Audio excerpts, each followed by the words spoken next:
Welcome to the Empower Her Wellness Podcast. I'm Morgan, and I'm thrilled to be your host and wellness coach as we navigate the path to a healthier, more confident you. As the owner of Get Fit With Me, I bring years of experience in personal training, nutrition, and coaching to each episode. Join me as we explore practical tips and strategies for fitness, nutrition, mindset, and more, all tailored for busy women just like you. Let's empower your wellness journey and achieve lasting transformation together. Hello, everybody. Welcome back to an episode of the Empower Her Wellness Podcast. I'm your host and coach, Morgan Ukovich, and I am so freaking excited. Next Tuesday, January 20th at 6 p.m. is going to be our first cooking club virtual cooking class. And I am so excited for all the ladies who have jumped in already. And we're going to be kind of diving in. I thought today's episode was really appropriate. Not just for them, but for anybody else who would like to join, or honestly, any of you who are wanting to cook more. I wanted to share some of my favorite and must-have kitchen gadgets. You do not need very many. And I think that is the thing that kind of gets us is, I don't know about you, but I have definitely bought some of those as seen on TV cooking gadgets. Like, this is going to make chopping veggies easier. You know that square thing that you put the veggies in and you hit real hard? Epic fail. It is so much easier on TV than it actually is in real life. So I have some of my favorite things, my necessities, the things I use every single day. These are not things that you are required to have by any means, but these are going to be some of the things that we are going to be using in our cooking class, as well as in any of the recipes I share with you. You're going to need some of these tools. And additionally, these are really the bare minimums that you should have in your kitchen. And if you don't have these, or you don't have a good set of these, I would focus on replacing and leveling up these things over time before going and buying that $20 thing that you've seen on TV or that Amazon gadget that we all think we need. There are a few things that I've not put on this list, but because it was so hard, I have so many tools in my kitchen that I love, but I really wanted to take it down to the absolute bare minimum for you. And over time, I will tell you kind of that next level of things that you can purchase. And there's so many things that you can just find at the Dollar Tree, honestly. My first strainer and spatulas were from the Dollar Tree because I was in college, and that is where they had to come from. Because why would I go spend money on other things that may not ever end up coming with me? We all have lived with roommates. You just don't know. So let's dive into some of my favorite. And the first thing on this list is a set of pots and pans. And some of you may be thinking, of course, Morgan, we all have pots and pans. Yes, you all should have a pot and a pan. I have a full set. I started off with a non-stick, I think it was Rachel Ray version. First, they were hand-me-downs. Then it was a non-stick Rachel Ray version. And now I have Teflon pots and pans that are anodized, and they are amazing. They are not non-stick, so they're not that type of, I don't really know how to explain it. So they're not non-stick and they're not stainless steel because I was not ready to make the jump to stainless steel. I am still working on my cooking skills, and stainless steel, it is going to be the best for you, and it makes food taste really good. And if you know how to cook on it, but it can also cause a lot of frustration. And if you are somebody who is new to the kitchen, I don't want you to have frustration. I want you to have fun. So if you have a stainless steel pan, there is an art to it. It's like cooking on a cast iron. There's an art to it. It takes time. There's things you need to know. If you have it and you're struggling, go find an anodized or nonstick, whatever you prefer. We all have our own views on all of that. Personally, I moved away from the nonstick after some of the things that I've read about it, and those anodized ones are really great. Also, the ones I have, I'll make sure to put a link in the show notes. They stack really nicely. And the tops are universal, and they do go in the oven, which for me, having a small kitchen, not having a lot of space, I couldn't have a Dutch oven and pots and pans. I wanted to find something that spatially made a lot of sense. So when you are thinking about your pots and pans, think about getting something that is going to, one, work space-wise, two, has a multitude of sizes, because you never know what you're going to cook. I don't want you to get a set of pots and pans where you only have like that egg-sized pan in a small pot. No, get something that's got something small and something big, because depending on what you're cooking, you are going to want multiple and you're going to want different sizes. They come in nice sets. Honestly, I think when I've looked, you can get them from anywhere from $70 to a couple $1,000. Depends on what you want to spend. But if you are somebody who has a set of pots and pans right now and you're like, oh, I'm going to get an Instapot instead, hold off on the Instapot. Don't get me wrong, I love my Instapot. Hold off on the Instapot and use that money towards a new set of pots and pans. Get yourself a set that you love that are going to work for you. I use mine every single day. Every single day. Probably multiple times a day, in all honesty. So, first thing, have a good set of pots and pans. Upgrade if you've got an old set. You don't even need to upgrade the entire set. Maybe just upgrade one or two of the pans that are kind of worn out and looking a little dingy, and some of the nonstick is coming off. Please get yourself a new set. The second thing is a good spatula. So if you do not have stainless steel pans, you are not supposed to use a metal spatula, like when you're cooking, in those pans, the anodized as well as nonstick, because what it's going to do is it's going to pull off whatever's on there.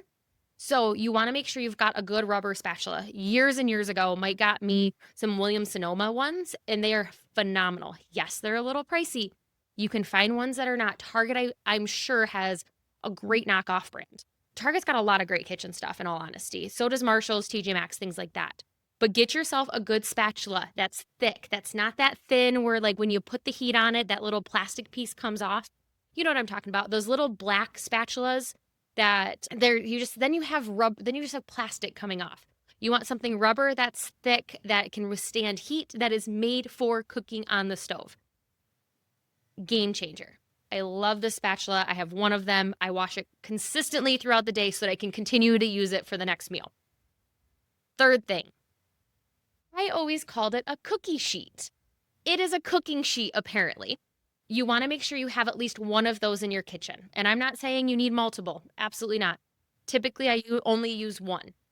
But having a cooking sheet is fantastic because there are so many meals that if you don't have one, how can you make a one-pan bake? It is so awesome to be able to cut up your meat, your veggies, your carb, your potatoes, put them all on a cooking sheet, pop them in the oven, and let it cook, and then come back to it. And it's one of those things where, like, oh, I'm not going to make cookies. Why do I need one? There's so many more uses than just cookies and baked goods. I promise you. And I'm going to show you in our cooking club how we can use those pots and pans, how we can use that cooking sheet, like things like that honestly we might have had for a while and we just don't use very often because we just don't feel confident. I want you to feel confident using these basics. This is nothing crazy. I'm telling you, these are not crazy kitchen gadgets or things. These are staple pieces of equipment you should have in your kitchen, and things that if they are looking really run down or you've had them for a really long time or they're hand-me-downs, because we all are at that stage in our life. I still have hand-me-down kitchen things. It may be time to upgrade that, especially if you've got one of those small cooking sheets, cookie sheets, who knows? Cooking sheets. Get yourself a little bit bigger one, because then you can make a little bit bigger meal. It's not a bad idea to have a bigger one and a smaller one. And if you're going to go with just one size, get a bigger one. Next thing, parchment paper. It's not really a tool or a piece of equipment. It's more of a thing just to always have in your kitchen. Parchment paper is going to lead to easy cleanup. Anytime I use one of those cooking sheets, I put it down. Yes, there's a little bit of residue that seeps through, but for the most part, there is no scrubbing, there is no scraping. It holds all the juices. It is phenomenal. So if you are going to buy one thing that you're going to probably need to buy on a regular basis, unless you go to Costco, then you're going to have enough for probably a lifetime. That right there is a game changer. I used to be a tinfoil girl, just kind of because that's how we grew up. And tinfoil is great for like when I make barbecue chicken, potato like packs, because you can like roll it up really nicely. But for cleanup wise, parchment paper, I find my food cooks a little bit better. It doesn't stick. And yes, I know tinfoil's got that sticky and non-sticky. I don't know. I felt like things just didn't always cook as nicely as they do on parchment paper. So always have that in your house. It's kind of like having dish soap. Keep that on hand. Make that one of your staples, because we will be using that so that you do not have to have as messy of a cleanup. Okay, we're going to kind of rapid fire here because I've got a few more. This next one, and this may be a given for 99% of you. It is a stove and an oven. You probably live somewhere that has a stove and an oven.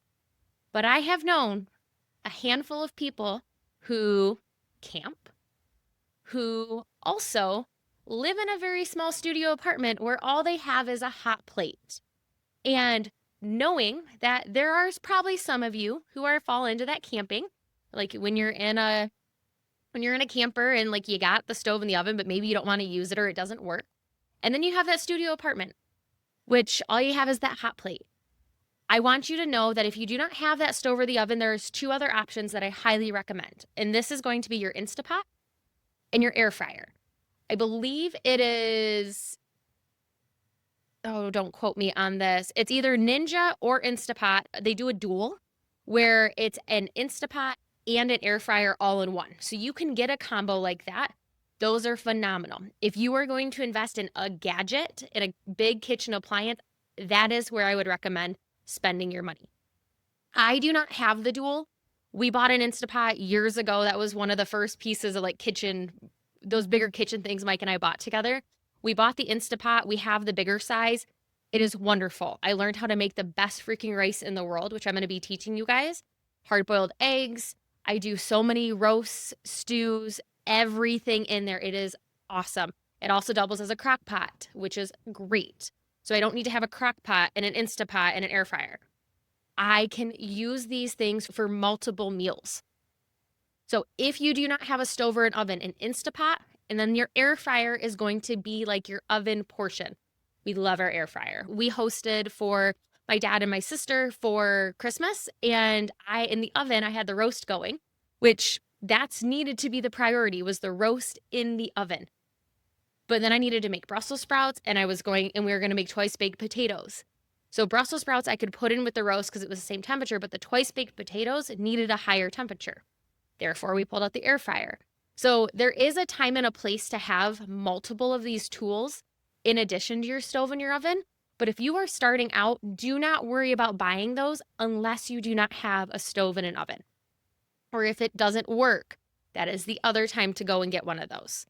I can give you some recommendations. Just send me a message. We got our air fryer as a gift probably 4 or 5 Christmases ago now, and we use it all of the time. We probably use it more in the winter than we do in the summer, just because we do a lot of grilling in the summer. But highly recommend that if you don't have a stove or an oven, get yourself an Instapot and an air fryer, or that air fryer Instapot combo. The reason the Instapot is also great, sorry, tangent here, is you can saute. So a lot of times when I make chili in the Instapot, I will brown my meat first directly in it. Then I will put all the ingredients in, and then I put it on simmer. So I have the ability to go from sauteing food to slow cooker all in the same pot without having to make more dishes. So if that's something that interests you and you want to be able to have it in that crock pot setting already, the Instapot is a great tool for that. Okay, and then the last two things that I did not realize were so important until I started to do more cooking is you need a good sharp knife, just one. You don't need a bunch. You need one good sharp knife that you can cut meat with, you can cut veggies. Yes, if there are some culinary pros out there, you're going to tell me that there's multiple knives and things that I need to be using. Yes, in a perfect world. But in all honesty, I have 2 good knives in my cutting block. The rest are just okay. I go for the same 2 every single time I cook.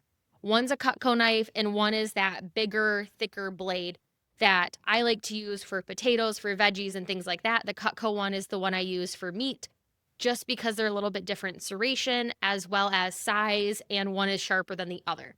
So having at least one good sharp knife is a must.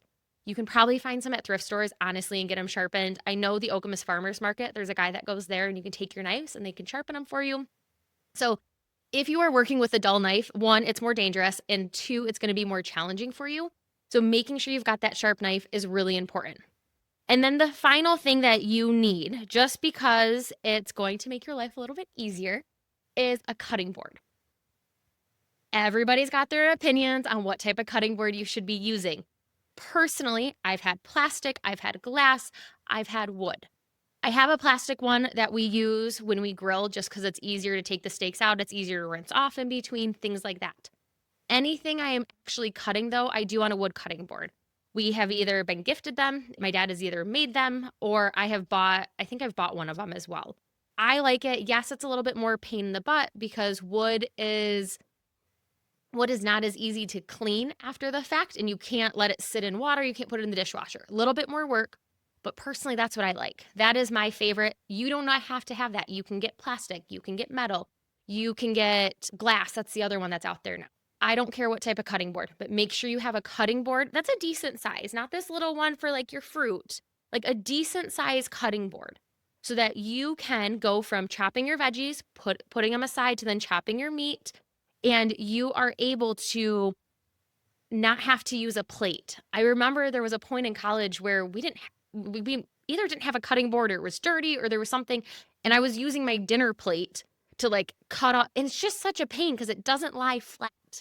And I know some of you listening are like, I have all this stuff. What was the point of this episode? The point of this episode is you do not need to buy more crap.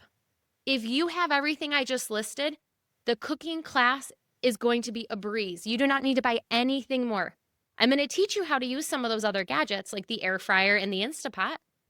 And don't get me wrong, I love my new cheese shredder.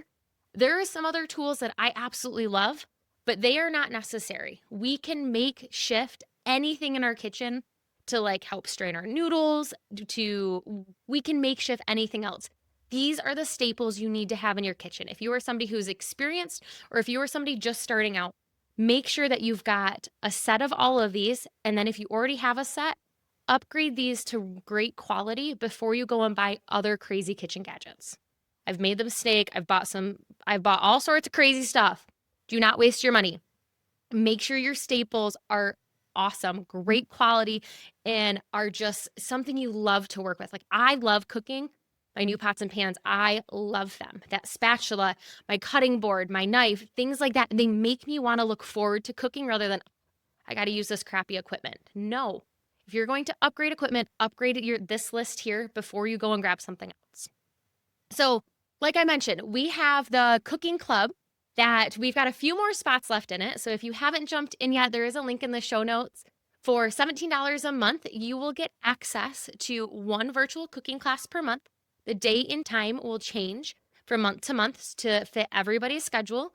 You will get a grocery list and the recipe for that cooking class with plenty of time. At the start of the month, you will get that. So you have plenty of time to go grocery shopping and get everything.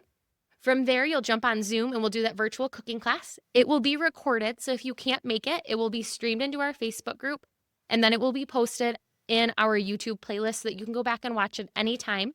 You can learn the steps, you're going to learn the skills, you're going to feel confident in the kitchen.